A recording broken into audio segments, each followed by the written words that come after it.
தெய்வ செயலுக்கு ஜாமீன் கொடுத்துட்டாங்க. பாவம்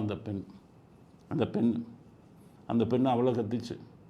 எஃப்ஐஆர் போட்டு போலீஸ்காரனை போய் ஜாமீன் வாங்கிட்டு வாங்கிறான். திமுக வக்கீலுங்கெல்லாம் போய் ஜாமீனுக்கு போய் நிற்கிறான். அந்த நீதிபதி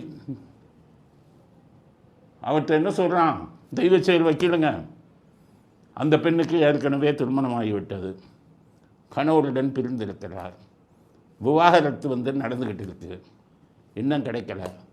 இந்த சூழ்நிலையில் நான் அந்த பெண்ணை திருமணம் செஞ்சுட்டேன், ஒத்துக்கிறான் அவனே.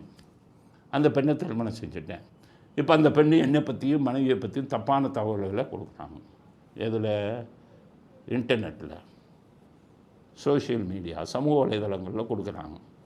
அதனாலே நீ ஜாமீனில் விடணும், முன் ஜாமீன் கேட்குறான். சுப்ரீம் கோர்ட் என்ன சொல்லியிருக்குன்னா, பாலியல் பலாத்கார வழக்குகளில் முன்ஜாமீன் கொடுக்கக்கூடாதுங்கிறது இருக்குது. முன்ஜாமீன் என்பது ரொம்ப ரொம்ப ரேரான கேஸில், அரிதான வழக்குகளில் தான் கொடுக்கணும். அது பாலியல் பலாத்காரத்தெல்லாம் கொடுக்கவே கூடாது. இவ்வளவு பெரிய கொடூரனுக்கு முன்ஜாமீன். இனி போலீஸ் எப்படி விசாரிப்பான்? ஆளுங்கட்சிக்காரன், அவ்வளவுதான்.